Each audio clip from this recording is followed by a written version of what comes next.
നമ്മൾ കേരളത്തിലൊരു 18 വയസ്സിനും 25 വയസ്സിനും ഇടയിലുള്ള യങ്സ്റ്റേഴ്സിൻ്റെ ഇടയിൽ ഓൺടർപ്രണർഷിപ്പിനെ കൊണ്ടുവരിക. ഒരു വർഷം കൊണ്ട് 1000 സംരംഭകരെ വളർത്തിയെടുക്കുക എന്ന ലക്ഷ്യത്തിലാണ് ഫ്ലൈ ഫോർവേഡ് ലുക്കിംഗ് യൂത്ത്. അവർക്ക് എത്രത്തോളം ഇതിനെ ആക്സെപ്റ്റ് ചെയ്യാൻ പറ്റും എന്നുള്ളതിനെ മനസ്സിലാക്കി ഒരു ഗെയിമിഫിക്കേഷൻ എലമെൻറ്റ് കൊണ്ടുവന്ന് അവരുടെ ഒരു പ്ലാറ്റ്ഫോമായിട്ടാണ്. വളരെ ലോ ഇൻവെസ്റ്റ്മെൻറ്റിൽ ഓൺടർപ്രണർഷിപ്പ് പഠിപ്പിക്കുന്ന ഒരു സ്ഥാപനമില്ല. അപ്പോൾ അതിലേക്കുള്ളൊരു ഒരു ചുവടുവെപ്പ് ആ ഒരു രീതിയിൽ എഫക്റ്റീവായിട്ട് തിയറിറ്റിക്കലായിട്ടുള്ള സംഭവങ്ങളൊന്നുമല്ല. ഓൺലൈൻ ഓഫ്ലൈൻ മീറ്റിങ്ങുകളിലെല്ലാം വളരെ സീസൺഡ് ആയിട്ടുള്ള അല്ലെങ്കിൽ വളരെ സക്സസ്ഫുൾ ആയിട്ടുള്ള നമ്മൾ കേരളത്തിലെ ഓൺടർപ്രണർഷിപ്പിൻ്റെ ഏറ്റവും അധികം ഓൺടർപ്രണേഴ്സിനെ കണക്ട് ചെയ്യുന്ന ഒരു പ്ലാറ്റ്ഫോമാണ്. ഇതിൻ്റെ ഒരു അജണ്ടയും കൂടി അതാണ്. കാരണം എന്ന് വെച്ച് കഴിഞ്ഞാൽ നിങ്ങൾ ഇവരെ കണ്ടുകൂടി പഠിക്കും.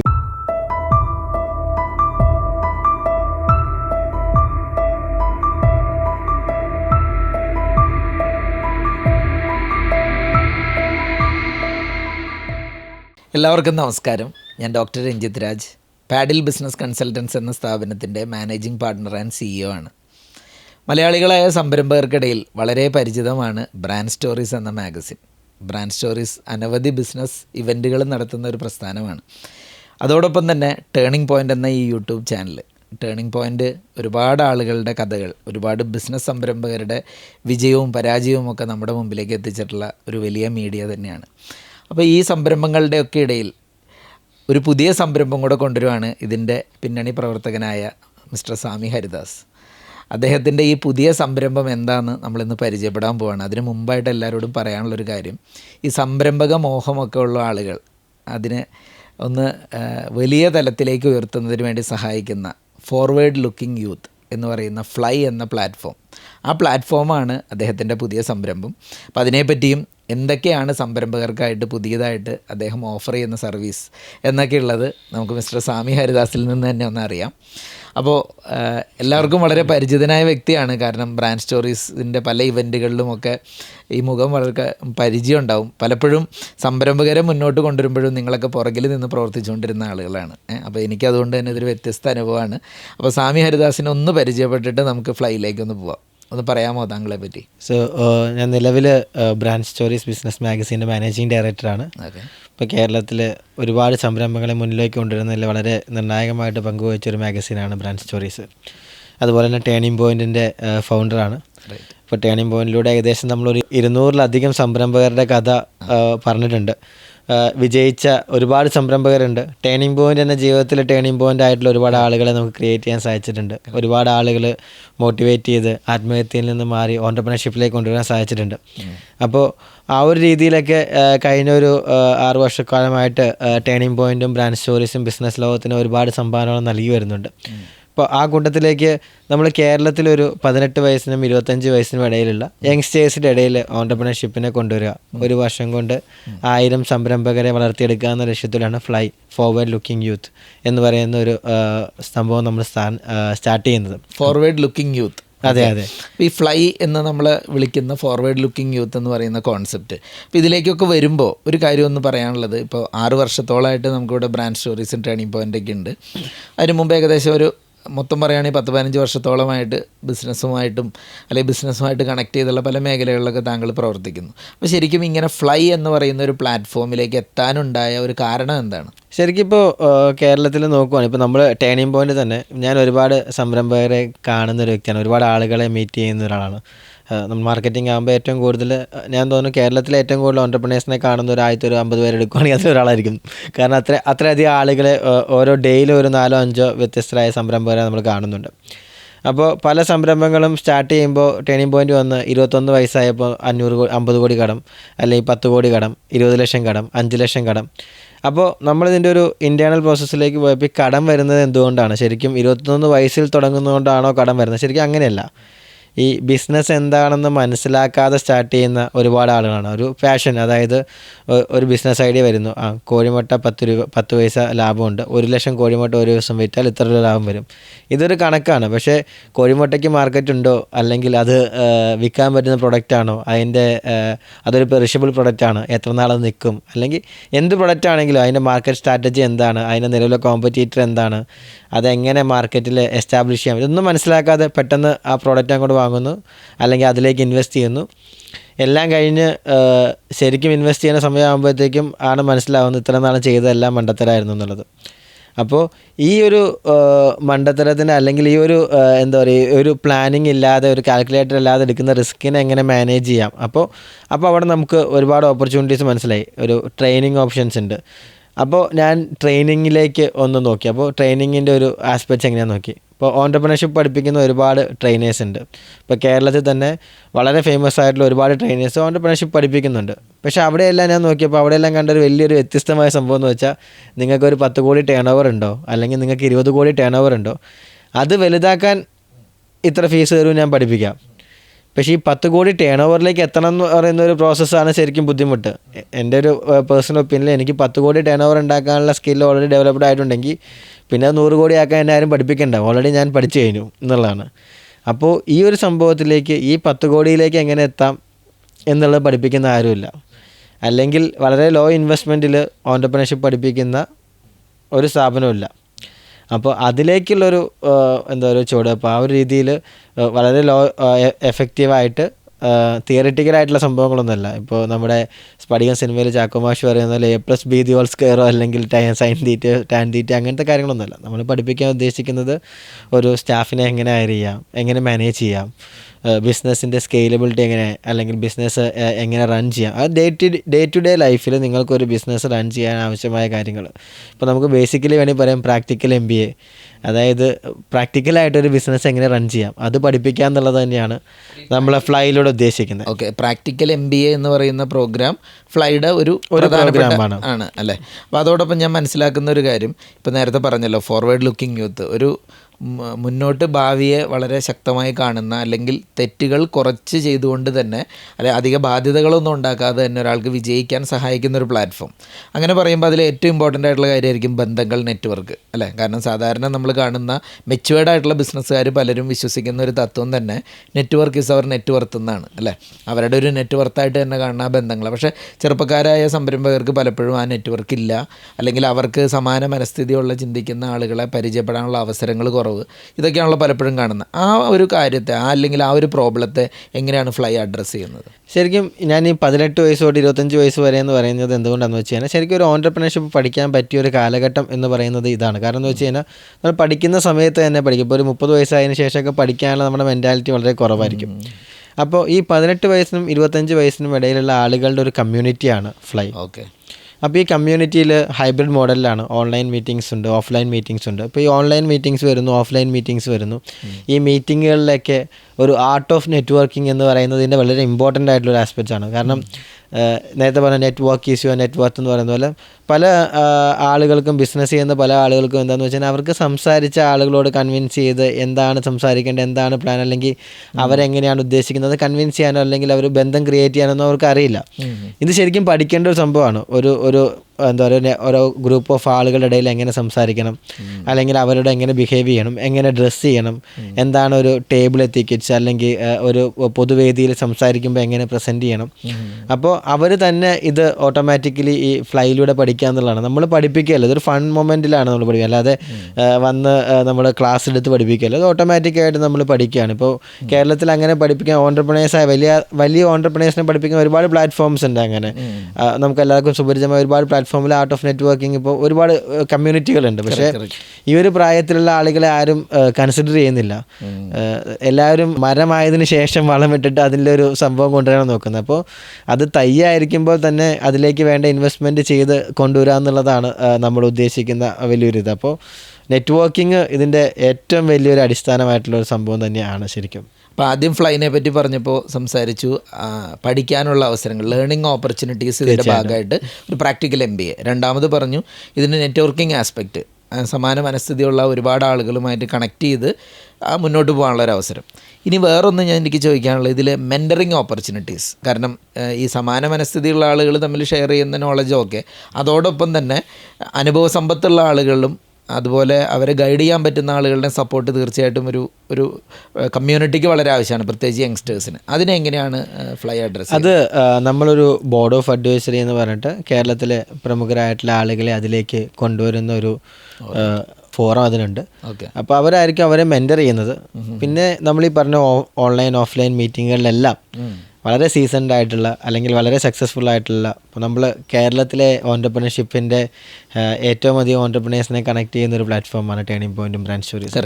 അപ്പോൾ നമ്മളെ സംബന്ധിച്ച് വളരെ സീസൺഡ് ആയിട്ടുള്ള ഒരു ഓൺടർപ്രണറെ കൊണ്ടുവന്ന് അവരുടെ ഒരു എക്സ്പീരിയൻസ് ഇവരുമായിട്ട് ഷെയർ ചെയ്യുക എന്ന് പറയുന്നത് ഈസിയാണ്. അത് മാത്രമേ ഇതിൻ്റെ ഒരു അജണ്ടയും കൂടി അതാണ്. കാരണം എന്ന് വെച്ച് കഴിഞ്ഞാൽ നിങ്ങൾ ഇവരെ കണ്ടുകൂടി പഠിക്കൂ. കാരണം എന്ന് വെച്ച് കഴിഞ്ഞാൽ യങ്സ്റ്റേഴ്സിൻ്റെ ഏറ്റവും വലിയൊരു പ്രശ്നം എന്ന് പറഞ്ഞു കഴിഞ്ഞാൽ അവർ കാണുന്നത് ചിലപ്പോൾ അവരുടെ ഫാദറിനെ മാത്രമായിരിക്കും, അവരെങ്ങനെ ബിസിനസ് ചെയ്യുന്നു. കാരണം ഫാദർ എപ്പോഴും ചാക്കോ മാഷിനെ പോലെയാണ് മിക്കവരുടെയും. അപ്പോൾ അങ്ങനെ ചെയ്യൂ, ഇങ്ങനെ ചെയ്യൂ, അങ്ങനെ ചെയ്യൂ. അപ്പോൾ അതൊരു സ്ട്രിക്റ്റ് എൻവയോൺമെൻ്റ് ആണ്.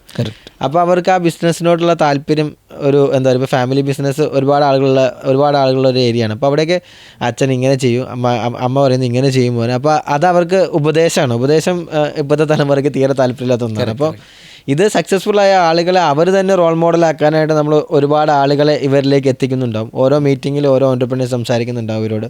അപ്പോൾ ഈ ഒരു എക്സ്പീരിയൻസ് അവർ ഈ എന്താ പറയുക, അവരുടെ തെറ്റുകൾ അവർ പറയുമ്പോൾ ഇതൊരു തെറ്റായിരുന്നു എന്ന് അവർക്ക് മനസ്സിലാക്കാനുള്ള ഒരു ഓപ്പർച്യൂണിറ്റി അവിടെയുണ്ട്. അവരോട് സംസാരിക്കാനുള്ള ഒരു ഓപ്പർച്യൂണിറ്റി ഉണ്ട്. പിന്നെ കേരളത്തിലെ ഓൺടർപ്രണർഷിപ്പ് ചെയ്യുന്ന എല്ലാ ആളുകളുടെയും വലിയൊരു ആഗ്രഹം കൂടി, ഇപ്പോൾ എൻ്റെ മാത്രമല്ല, ഈ പറയുന്ന എല്ലാ ഓൺടർപ്രണേഴ്സിനും വലിയൊരു ആഗ്രഹമാണ്. ബാക്കി ഉള്ളവരെക്കാളൊക്കെ ഒരു ഓൺടർപ്രണർ നശിച്ചു പോകുന്ന ഒരു ഓൺടർപ്രണർ ആഗ്രഹിക്കില്ല. എല്ലാവരും വളർന്നു വരണം എന്ന് തന്നെയാണ് ആഗ്രഹിക്കുക. അപ്പോൾ ഏറ്റവും കൂടുതൽ സപ്പോർട്ട് നമ്മൾ എക്സ്പെക്ട് ചെയ്യുന്നത് വളരെ സീസൺഡ് ആയിട്ടുള്ള ഓൺടർപ്രണേഴ്സിൽ നിന്ന് തന്നെയാണ്. ഈ സീസൺഡ് ആയിട്ടുള്ള ഓൺടർപ്രണേഴ്സ് അല്ലെങ്കിൽ നമ്മൾ പേരെടുത്ത് പറയുന്ന ഈ ബിസിനസ്സുകാർക്കൊക്കെ അവരെ ഷോക്കേസ് ചെയ്യപ്പെടുന്ന ഒരുപാട് ഇവൻറ്റുകളുണ്ട് അല്ലേ? പലപ്പോഴും നമ്മൾ കാണുന്നു, ഇപ്പോൾ ടേണിംഗ് പോയിൻ്റ് അല്ലെങ്കിൽ നമ്മുടെ ബ്രാൻഡ് സ്റ്റോറീസിൻ്റെയൊക്കെ ഭാഗമായിട്ട് തന്നെ വലിയ ഇവൻറ്റുകൾ നടക്കാറുണ്ട്. ഒരുപാട് പ്ലാറ്റ്ഫോമുകൾ കേരളത്തിൽ അല്ലെങ്കിൽ മറ്റ് പല സ്ഥലങ്ങളിലും ഇവൻറ്റ്സ് നടത്തുന്നു. നല്ല റെക്കഗ്നേഷൻസ്, നല്ല അവാർഡ്സ്, നല്ല മേഖലകളിൽ നിന്ന് അല്ലെങ്കിൽ വ്യത്യസ്തമായ എന്തെങ്കിലും ആശയങ്ങൾ കൊണ്ടുവന്ന് സക്സസ്ഫുള്ളാക്കിയ ആളുകളെ അംഗീകരിക്കുന്ന ഇവൻറ്റുകളൊക്കെ ഉണ്ട്. ഈ ചെറുകിട സംരംഭങ്ങൾ തുടങ്ങി പതിയെ പതിയെ ചുവട് വെച്ച് വരുന്ന ആളുകൾ അല്ലെങ്കിൽ സ്റ്റാർട്ടപ്പുകൾ നടത്തുന്നവർ, ഇവരൊന്നും വേണ്ട രീതിയിൽ പരിഗണിക്കാവുന്ന സാഹചര്യങ്ങൾ പലപ്പോഴും ഇല്ല. അതിനുവേണ്ടി പല ഇനീഷ്യേറ്റീവ്സ് വരുന്നുണ്ട്. അപ്പോൾ ആ ഒരു കാര്യത്തെ അല്ലെങ്കിൽ ഇവരെ കുറച്ചും കൂടെ സമൂഹത്തിൻ്റെ മുമ്പിലേക്ക് നല്ല കാര്യങ്ങൾ ചെയ്യുന്ന അല്ലെങ്കിൽ നല്ല ആശയങ്ങളുമായിട്ട് വരുന്നവരെയൊക്കെ റെക്കഗ്നൈസ് ചെയ്യാൻ എന്തൊക്കെ ഇവൻറ്റ്സുകളാണ് പ്ലാൻ ചെയ്യുന്നത്? നമ്മളിതിൽ ഞാൻ പറഞ്ഞല്ലോ, ഇപ്പോൾ ഇതിൽ കുറേ ആക്ടിവിറ്റീസ് ഉണ്ട്. ഇതിലൊരു ആനുവൽ മീറ്റിംഗ് ഉണ്ട്. അപ്പോൾ ഇവർ ഒരു എക്സാം ബേസ്ഡ് ആയിട്ടുള്ള സാധനങ്ങൾ, ഇവർക്കൊരു LMS ലേണിംഗ് മാനേജ്മെൻറ്റ് സോഫ്റ്റ്വെയർ വെച്ചുള്ള സംഭവങ്ങളുണ്ടാകും. ഇപ്പോൾ ഇതിലൂടെ പഠിച്ചു വരുന്ന ആളുകൾക്ക് നമ്മളിതിൻ്റെ ഭാഗമായിട്ടൊരു കോൺവോക്കേഷൻ പോലൊരു സെറിമണി ഉണ്ടാവും. ട്രെയിനിങ് പ്രോഗ്രാംസ് ഉണ്ടാവും. ട്രെയിനിങ് എന്നൊക്കെ പറയുന്നത് വളരെ മാൻഡേറ്ററി ആയിട്ട് എല്ലാവരും ചെയ്യേണ്ട ഒരു കാര്യമാണ്. ഇപ്പോൾ സോഫ്റ്റ് സ്കിൽസ് ആയിക്കോട്ടെ, അതല്ലെങ്കിൽ പല രീതിയിലുള്ള ട്രെയിനിങ്സ് അവർക്കുണ്ടാവും. അവർക്കൊരു ഓൺടർപ്രണർ ആവാൻ വേണ്ട ട്രെയിനിങ്സ് ഉണ്ടാവും.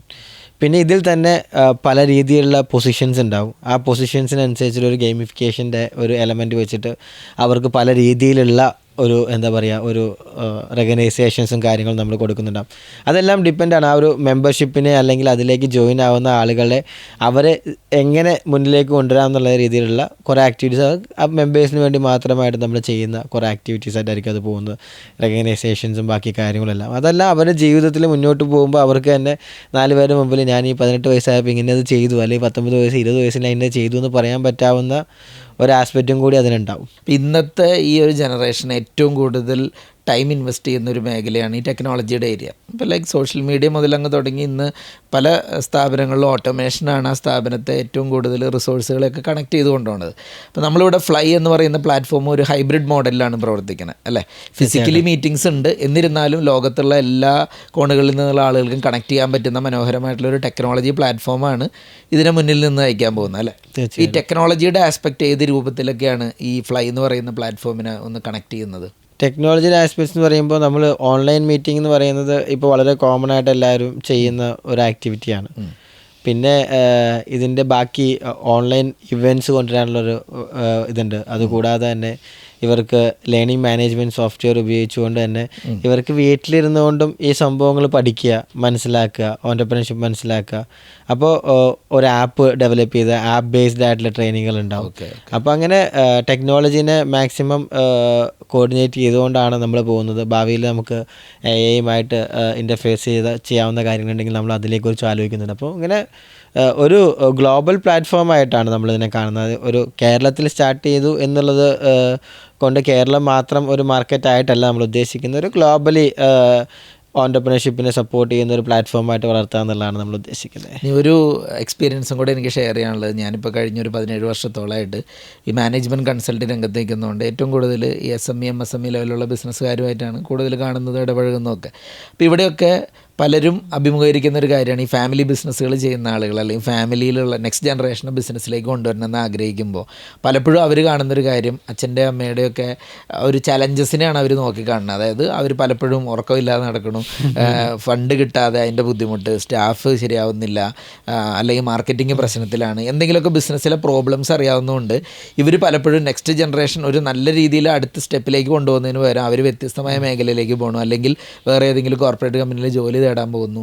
ഇങ്ങനെയുള്ളൊരു ചലഞ്ച് നമ്മൾ വല്ലാതെ കാണുന്നുണ്ട്. അപ്പോൾ ശരിക്കും ഈ ഫാമിലി ബിസിനസ് എന്ന് പറയുന്ന ഒരു കോൺസെപ്റ്റിൽ അതിൻ്റെ സക്സഷൻ പ്ലാനിങ്, അല്ലെങ്കിൽ നെക്സ്റ്റ് ജനറേഷൻ വന്ന് ഇതിലേക്ക് കൊണ്ടുവരുന്നു, അവരെ വാർത്തെടുക്കുന്നതിൽ അതിൽ ഫ്ലൈയുടെ ഒരു ഒബ്ജക്റ്റീവ് എന്തായിരിക്കും? ശരിക്കും ഇത് ഭയങ്കര ഒരു ഫണ്ണി ആയിട്ടുള്ള കാര്യമാണ്. ഇപ്പോൾ ചില പെൺപിള്ളേരുടെ കല്യാണം കഴിയാതിരിക്കുമ്പോൾ അച്ഛനമ്മയും ആദ്യകാലങ്ങളിൽ അവർ പ്രേമിക്കാൻ ചെല്ലുമ്പോൾ പ്രേമിച്ചാലുണ്ടല്ലോ എന്ന് പറഞ്ഞിട്ട് ഭയങ്കര, അത് കഴിഞ്ഞ് കല്യാണം നടക്കാതെ ആകുമ്പോൾ 28 വയസ്സാകുമ്പോൾ ഇപ്പോൾ ട്രോളൊക്കെ ആയിട്ട് ഇൻസ്റ്റാഗ്രാമിൽ കാണാം, നിനക്ക് വല്ലതും ഉണ്ടെങ്കിൽ പറയാം, 28 വയസ്സാകുമ്പോൾ ആകാശത്ത് പെട്ടെന്ന് പ്രേമം വരുന്നില്ല എന്ന് പറഞ്ഞ പോലെ അച്ഛനമ്മമാരും ചെയ്യുന്ന ഒരു വലിയ സംഭവം എന്ന് വെച്ചാൽ, ഇപ്പോൾ ബിസിനസ് ഓണേഴ്സ് ആണെങ്കിൽ അവർ ചെയ്യുന്നതെന്ന് വെച്ച് കഴിഞ്ഞാൽ മകളെ പഠിക്കാൻ വിടുന്നു, ആദ്യം 10 വരെ പഠിപ്പിക്കുന്നു, ലോകത്ത് നല്ല എഡ്യൂക്കേഷൻ കൊടുക്കുന്നു, +2 വരെ നല്ല എഡ്യൂക്കേഷൻ കൊടുക്കുന്നു, ഡിഗ്രി നീ ഡോക്ടറാവാൻ പോകാൻ പഠിക്കുന്നു, അല്ലെങ്കിൽ നീ ഒരു ജോലിക്ക് കയറാൻ വേണ്ടി, അല്ലെങ്കിൽ ഈ ഒരു രീതിയിലേക്ക് കരിയർ സെറ്റ് ചെയ്യണമെന്ന് പറഞ്ഞാൽ അവരെ ഭയങ്കര മോട്ടിവേറ്റ് ചെയ്ത് ഡോക്ടറാക്കുന്നു, എഞ്ചിനീയർ ആക്കുന്നു, പല രീതിയിൽ ഇത് ചെയ്യുന്നു. പക്ഷേ ഓരോ അച്ഛനും അമ്മയും ഞാൻ കണ്ടെടുത്തോളം 80% അച്ഛനമ്മയും പറയുന്നത് നീ ഇങ്ങനെ ഡോക്ടറാവും, എഞ്ചിനീയർ ആവും എന്നാണ്. എന്നിട്ട് ഒരു 27 വയസ്സാകുമ്പോൾ അവരൊരു കൊച്ചിന് 28 വയസ്സാകുമ്പോൾ ഇതാ എൻ്റെ ബിസിനസ് സാമ്രാജ്യം നിനക്ക്. അപ്പോൾ അവരെന്താ പഠിച്ചേക്കുന്നത്? എഞ്ചിനീയർ ആവാൻ, ഡോക്ടറാവാൻ. 28ാമത്തെ വയസ്സിൽ പെട്ടെന്ന് ഒരു ദിവസം അവന് ബിസിനസ്സുകാരനാവാൻ പറ്റില്ല. ഒരു ബിസിനസ്സുകാരനാവണമെന്നുണ്ടെങ്കിൽ അവൻ്റെ മൈൻഡ് സെറ്റ് ഒരു ഓൺടർപ്രണർ ആയിരിക്കണം. അതിപ്പോൾ എത്ര പൈസ ഉണ്ടെങ്കിലും, ഇപ്പോൾ നമ്മുടെ ഒരു എന്താ പറയുക, ഒരേ ലെവലിലുണ്ടായിരുന്ന 2 പേരാണ് നമ്മുടെ ജിയോയുടെ ഓണറും, അത് മുകേഷ് അംബാനി, അനിൽ അംബാനി. പക്ഷേ ഒരു ഓൺടർപ്രണർഷിപ്പിൻ്റെ ഒരു റേറ്റ് എടുത്ത് നോക്കിയാൽ ശരിക്കും ഒരു ഡിവൈഡേഷൻ കഴിയുമ്പോൾ ശരിക്കും അപ്പർ ഹാൻഡ് ഉണ്ടായിരുന്നത് അനിൽ അംബാനിക്കാണ്. അനിൽ അംബാനി അവിടെ നിൽക്കുന്നു, മുകേഷ് അംബാനി അവിടെ നിൽക്കുന്നു പറഞ്ഞാൽ 2 പേരും 2 വിഷനാണ്. അപ്പോൾ ആ വിഷൻ ഉണ്ടാകണമെന്നുണ്ടെങ്കിൽ നമ്മൾ ആ ഒരു എന്താ പറയുക, യങ്സ്റ്റർ ആയിരിക്കുമ്പോൾ തന്നെ അവരിലേക്ക് ബിസിനസ്സുകാരനാവുന്ന ആ ഒരു എൻജോയ്മെൻറ്റ് എന്താണ്, അതിൻ്റെ ബെനിഫിറ്റ് എന്താണെന്നൊക്കെ അവന് മനസ്സിലാവണം. അല്ലാതെ എല്ലാം കഴിഞ്ഞ് അവനൊരു കരിയർ സെറ്റ് ചെയ്ത് മുന്നോട്ട് പോയിക്കൊണ്ടിരിക്കുമ്പോൾ നീ ബിസിനസ്സുകാരനാവൂ എന്ന് പറഞ്ഞാൽ ഒരിക്കലും ഒരാൾക്ക് അതിലേക്ക് എത്താൻ പറ്റില്ല. ഈ പറയുന്ന ഒരു സാഹചര്യമാണ് ശരിക്കും ഫാമിലി ബിസിനസ് നേരിടുന്ന ഏറ്റവും വലിയ വെല്ലുവിളി. അതിനവരെയും കുറ്റം പറയാൻ പറ്റില്ല, കാരണം ഈ ഒരു പ്രായത്തിൽ ഓൺടർപ്രണർഷിപ്പ് പഠിപ്പിക്കുന്ന ഒരു പ്ലാറ്റ്ഫോം ഇല്ല എന്നുള്ളതാണ്. അപ്പോൾ അതിനുള്ളൊരു സൊല്യൂഷനാണ് ശരിക്കും ഫ്ലൈ എന്ന് പറയുന്നത്. ഒറ്റ കാര്യം കൂടെ ചോദിക്കാനുള്ളത്, പലപ്പോഴും ഈ 18 മുതൽ 25 വരെ എന്നുള്ളൊരു ഏജ് ഗ്രൂപ്പിനെയാണ് നമ്മൾ ഏറ്റവും പ്രധാനമായിട്ട് കൺസിഡർ ചെയ്യുന്നത്, അല്ലേ? അപ്പോൾ ഈ ഇത് വളരെ സെൻസിറ്റീവ് ആയിട്ടുള്ളൊരു ഏജ് പീരീഡും കൂടെയാണ്. കാരണം യങ്സ്റ്റേഴ്സൊക്കെ ആയിട്ടുള്ളവർ കുറച്ചും കൂടെ ഒരു ഗ്ലാമർ വേൾഡിലേക്കൊക്കെ ഒന്ന് എൻ്റർ ചെയ്യുന്ന ഒരു പീരീഡും കൂടെയാണ്. അപ്പോൾ ഒരു ഡിസിപ്ലിൻഡ് ആയിട്ടുള്ളൊരു കോൺസെപ്റ്റിലാണല്ലോ എപ്പോഴും ഒരു പ്ലാറ്റ്ഫോം സക്സസ്ഫുൾ ആവുന്നത്. അപ്പോൾ എങ്ങനെയാണ് ഫ്ലൈ ഈ കമ്മ്യൂണിറ്റീനെ ഒന്ന് മാനേജ് ചെയ്യാനായിട്ട് ഉദ്ദേശിക്കുന്നത്, അല്ലെങ്കിൽ ഏതൊക്കെ രൂപത്തിലാണ് ഈ 18 വയസ്സുകാരെയൊക്കെ ഒന്ന്? ശരിക്കും ഇതിൻ്റെ ഒരു ഇത് നമ്മൾ പറയും കള്ളൻ്റെ കയ്യിൽ താക്കോലെടുക്കുക എന്ന് പറയുന്നൊരു സംഭവം. അപ്പോൾ നമ്മൾ ബേസിക്കലി അതാ ചെയ്യുന്നത്. ഇതിൻ്റെ ഡ്രൈവ് ചെയ്യുന്നത് അവരാണ്, നമ്മൾ അല്ല. നമ്മൾ ABC ഇങ്ങനെ ചെയ്യണമെന്ന് പറഞ്ഞൊരു പ്ലാറ്റ്ഫോം കൊടുത്തിട്ടുണ്ട്. പക്ഷെ അത് എങ്ങനെ പോകണം, അതെങ്ങനെ ഇംപ്ലിമെൻറ്റ് ചെയ്യണം എന്നുള്ളതൊക്കെ ഡ്രൈവ് ചെയ്യുന്ന അവർ തന്നെയാണ്. അതാണ് ഒന്നാമത്തെ ഒരു ഇമ്പോർട്ടൻസ്. പിന്നെ ഇതൊരു എഡ്യൂക്കേഷണൽ പ്ലാറ്റ്ഫോം അല്ല, നമ്മൾ +2 അല്ലെങ്കിൽ ഡിഗ്രി പഠിക്കുന്ന പോലെ അടിച്ച് പഠിപ്പിക്കുന്ന ഒരു പ്ലാറ്റ്ഫോം അല്ല. അവർ ഒരു ഫൺ എലമെൻറ്റിലൂടെ പഠിച്ചു പോവാണ്. ഇപ്പോൾ ഞാൻ പറഞ്ഞ പോലെ അവർക്ക് സോഷ്യൽസ് ഉണ്ട്, ചിലപ്പോൾ നമ്മൾ DJ ഇവൻറ്റ്സ് വയ്ക്കും, അതുപോലെ ഇയർലി ആനുവലി നമ്മളൊരു ഫോറിൻ ട്രിപ്പ് നമ്മൾ പ്ലാൻ ചെയ്യുന്നുണ്ട്. ഇൻഡസ്ട്രിയൽ വിസിറ്റ് ആണ് ഉദ്ദേശിക്കുന്നതിൽ പോലും ഒരു പുറത്ത് പോയി അവിടുത്തെ ഇൻഡസ്ട്രി കാണുക. അപ്പോൾ അവർക്ക് ഇൻട്രസ്റ്റിംഗ് ആവുന്ന രീതിയിലാണ് നമ്മളിതിനെ മുന്നോട്ട് കൊണ്ടുവന്നത്. അല്ലാതെ ഒരു 50 വയസ്സുള്ള ആളുടെ ഇപ്പോൾ പുതിയ ജനറേഷനൊക്കെ പറയുന്ന പോലെ തന്ത വൈബ് എന്നൊക്കെ പറയുന്ന പോലത്തെ സംഭവമൊക്കെ മാറ്റി നമ്മൾ അവർക്ക് ഇൻട്രസ്റ്റിംഗ് ആവുന്ന രീതിയിലുള്ള, അവർക്ക് എത്രത്തോളം ഇതിനെ ആക്സെപ്റ്റ് ചെയ്യാൻ പറ്റും എന്നുള്ളതിനെ മനസ്സിലാക്കി ഒരു ഗെയിമിഫിക്കേഷൻ എലമെൻറ്റ് കൊണ്ടുവന്ന് അവരുടെ ഒരു പ്ലാറ്റ്ഫോമായിട്ടാണ്. നമ്മളിതിൻ്റെ ഫൗണ്ടറാണെന്നുള്ളതല്ലാതെ പ്ലാറ്റ്ഫോമും അതിൻ്റെ ഡിസിഷൻസും മെമ്പർഷിപ്പ് കമ്മിറ്റിയും എല്ലാം അവർ തന്നെയായിരിക്കും. എല്ലാം അവരിലൂടെ വളരുന്ന ഒരു അവരുടെയും കൂടി ഒരു ബിസിനസ്സായിട്ട്, അല്ലെങ്കിൽ അവരുടെയും കൂടി ഒരു പ്ലാറ്റ്ഫോം ആയിട്ടാണ് നമ്മളിതിനെ കാണുന്നത്. അപ്പോൾ വളരെ വ്യത്യസ്തമായ ഒരു ബിസിനസ് ആശയമാണ് നമ്മൾ ഇന്ന് കേട്ടത്. Fly forward looking youth. ഇന്നത്തെ യൂത്ത് അറിഞ്ഞിരിക്കേണ്ട ഒരു കാര്യം കൂടി ഉണ്ട്. കാരണം ഇന്ന് ലോകത്ത് ബിസിനസ്സുകൾ സംഭവിക്കുന്നത് ഫാസ്റ്റ് കമ്മേഴ്സും തമ്മിലുള്ളൊരു കോമ്പറ്റീഷനിലാണ്. നമുക്കറിയാം ഒരുപാട് മേഖലകളിൽ 20, 25, 30 വർഷമായ ഫസ്റ്റ് കമ്മേഴ്സ് ഉണ്ടെങ്കിലും ഇന്ന് പല മേഖലകളിലും ഫാസ്റ്റ് കമ്മേഴ്സായിട്ട് യൂത്ത് വന്നുകൊണ്ടിരിക്കുകയാണ്. പുതിയ ബിസിനസ്സുകൾ തുടങ്ങിയ പലരും ആ മേഖല വളരെ വേഗതയിൽ കൈയടക്കുന്നു. അപ്പോൾ അതിനുള്ള ഒരു ആക്സിലറേഷൻ പോയിൻ്റ് അല്ലെങ്കിൽ ഒരു കാറ്റലിസ്റ്റ് ആയിട്ടാണ് ഇവിടെ ഫ്ലൈ എത്തുന്നത്. കാരണം സംരംഭക ലോകത്തേക്ക് ചിന്തിക്കുന്ന, അതിനെപ്പറ്റി ആഗ്രഹിക്കുന്ന ആളുകൾക്ക് അവിടേക്ക് നമ്മളെ കൈപിടിച്ച് കൊണ്ടുപോകുന്ന ഒരു വലിയ കമ്മ്യൂണിറ്റി, അതും ഒരു ഹൈബ്രിഡ് മോഡലിൽ ഓൺലൈൻ ഓഫ്ലൈൻ ആയിട്ടുള്ള പല ഇവൻറ്റുകളിലൂടെ ശരിക്കും ഒരു എഡ്യൂട്ടൈൻമെൻറ്റാണ് സംഭവിക്കുന്നത്. എഡ്യൂക്കേഷനും ഉണ്ട്, എൻ്റർടൈൻമെൻറ്റും ഉണ്ട്. ആ ഒരു എഡ്യൂട്ടൈൻമെൻറ്റിലൂടെ കൊണ്ടുപോകുന്ന മനോഹരമായൊരു പ്ലാറ്റ്ഫോമാണ് ഇവിടെ വിഭാവനം ചെയ്തിട്ടുള്ളത്. എന്തായാലും എല്ലാവിധ ആശംസകളും നേരാണ്. കാരണം സംരംഭകത്വം എന്ന് പറയുന്നത് ഒരുപാട് ഡെവലപ്പ് ചെയ്യുമ്പോഴാണ് നമ്മുടെ രാജ്യവും നമ്മുടെ സമൂഹവും ഒക്കെ ഡെവലപ്പ് ചെയ്യുന്നത്. അപ്പോൾ അതിനുവേണ്ടിയുള്ള ഈ ഒരു ഇനീഷ്യേറ്റീവ് വളരെ സക്സസ്ഫുൾ ആവട്ടെ എന്ന് ആത്മാർത്ഥമായിട്ട് ആഗ്രഹിക്കുന്നു. Thank you.